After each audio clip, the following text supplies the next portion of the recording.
Good morning, thriving warriors and those who wish they were. Alexa, what time is it? It's 6:02 a.m. Great, thank Have a you. good morning, Edward. And Alexa, what is the date? Alexa, what day is it?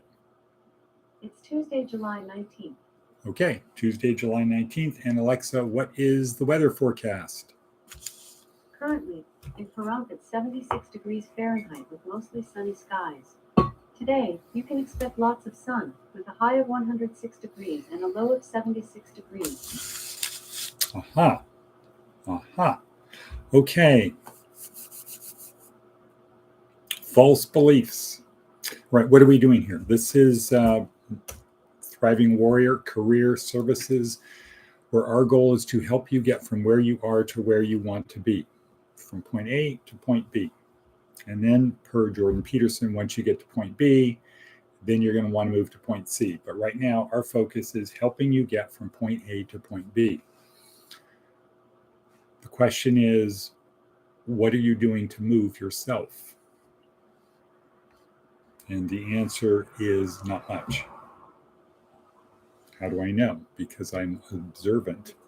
I look at what people are doing. And if you're pretty much doing the same thing this year as you were last year, or maybe you were doing this, you had this job, but now you have that job, but nothing is really better, then you're not moving in the right direction.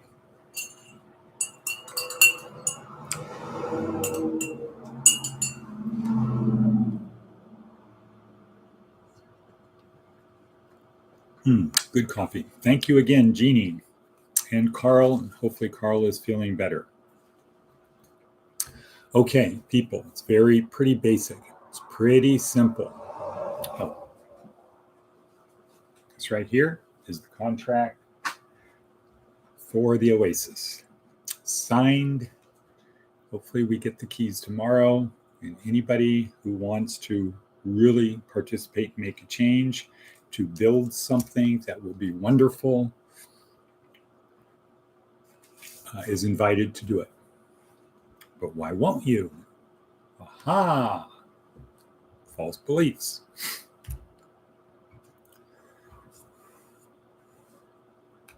One of the things that neuroscientists do is they try to unify all animals that have brains. In other words, the idea is what works for this one should work for this one. Why doesn't it work for this one? And just really, really, really very simple, very basic. Whoever has the most neurons, animals with more neurons do better. Humans have the most neurons in their prefrontal cortex, not the most neurons. There are some dolphins or porpoises or something like that that have more, but their brain is probably more like how a Neanderthal brain was compared to a Homo sapiens brain, and that it was larger, but not as efficient. So they don't have language like we have. They might have to store a lot more information because they don't have the ability to process information. Anyway, that's not the point. The point is more neurons wins.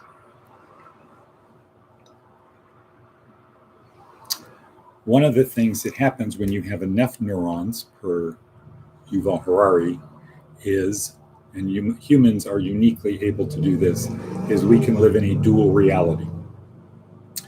A factual reality where chairs are chairs and doors are doors, and a fictional reality where a green piece of paper has value. We have the ability to believe the stories. We can work flexibly in large numbers, and that's why it's the way it is. Our brain is very good at inventing stories and believing stories. In fact, that's the reason things are the way they are. We invent stories, and once we believe them, we act on them, and we turn things into reality. We have some stories that animals don't have. Guilt, shame, remorse. And so for a neuroscientist, it should be, well, the things that apply to all animals should apply to all other animals. Why is it? Is guilt a real thing? Is shame a real thing? Or is it a belief? So today what we'd like you to do is consider the idea that there are things called false beliefs. You absolutely believe them to be true, but they're not true. And the false beliefs are the things that hold you back. Or they're the things that push you forward. If it's a thing that pushes you forward, we kind of call it a dream. We call it our imagination. We call it vision, right? Now the naysayers will say that's just a dream. You're just a dreamer. Well, that's what the human brain does. If you stop dreaming, if you have a belief that's negative, the results are going to be negative. You're going to get something.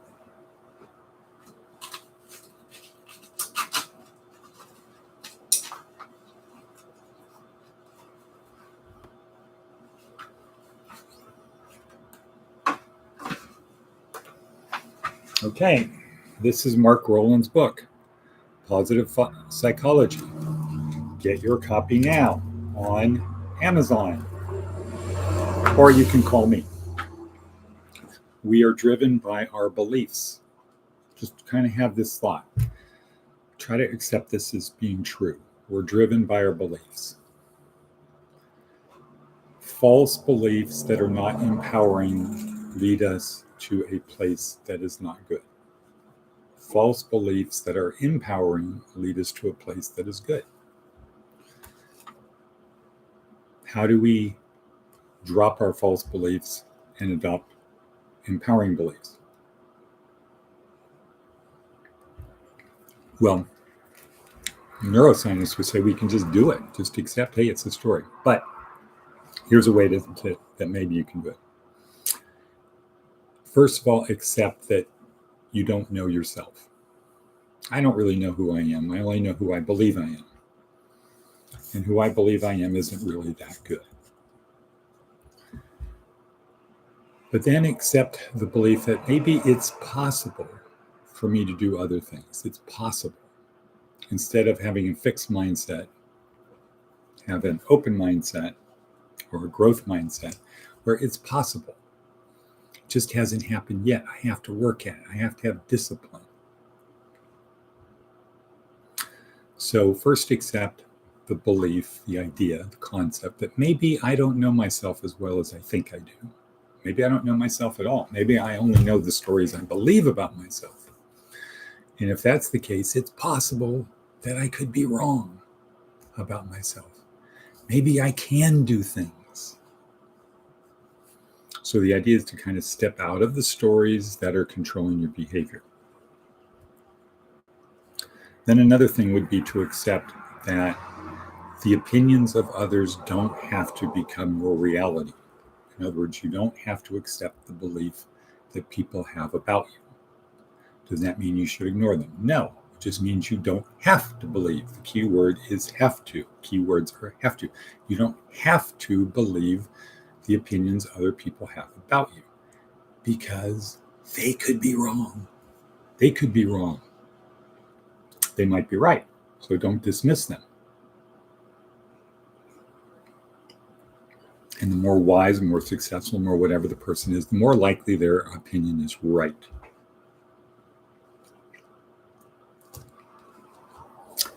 Another belief to have would be to believe that everything you do matters.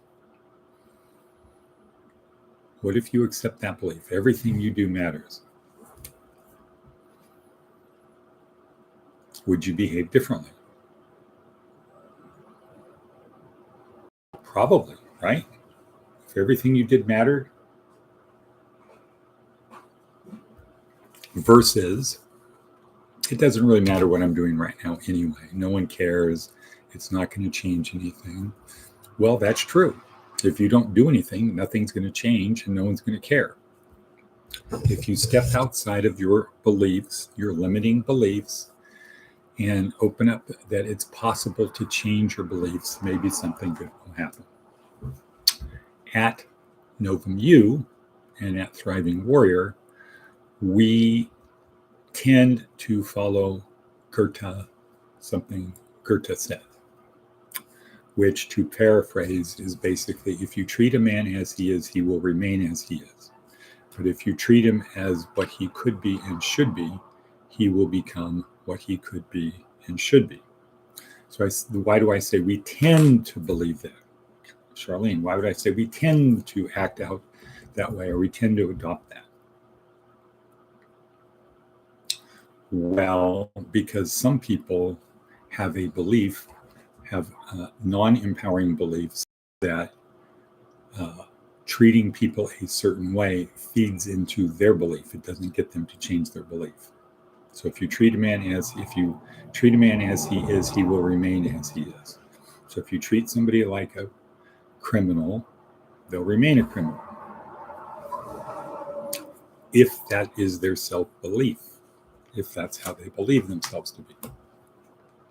If you treat him as if he were what he could be and ought to be, then he will become what he could be and ought to be. That's the part that's not actually always true, because if you treat a person as a civilized person, but they believe they're a criminal, an outlaw, they believe that they're smarter, more devious, that you have something they want, and it's their, it's the way life is you have something, I want it. Your job is to keep it. My job is to get it. So covetiveness.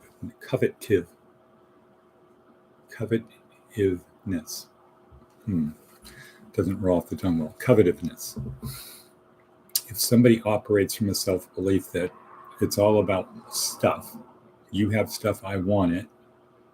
Your job is to keep it. My job is to get it. It's not really going to be very good and fun, but that's kind of where the law of conquest comes from. That's one of the oldest laws in the world, law of conquest. But act like everything you do matters. So at 1229, the fundamental summary basic message is change the story you believe about yourself, because it's just a story. Get Mark Rowland's book. If you see me, I have copies of these. Depending upon how well you can persuade me, I could give you a copy. Or you can always buy a copy. If you believe it's worth it, you will. Nothing will stop you if you believe it's worth it. That's the power of beliefs. Okay, so now we are at 1306. Boom. Yesterday was the only easy day. Navy SEAL maxim. Don't compare yourself to other people. Compare yourself to who you were yesterday. Try to be just a little bit better. And the easiest way to do that is a little bit more self-discipline. Stop doing the things that make you look weak. As Jordan Peterson says, stop telling lies, or at least stop saying things that are not true. And with that, I'm going to say end or cut and cut. Cut.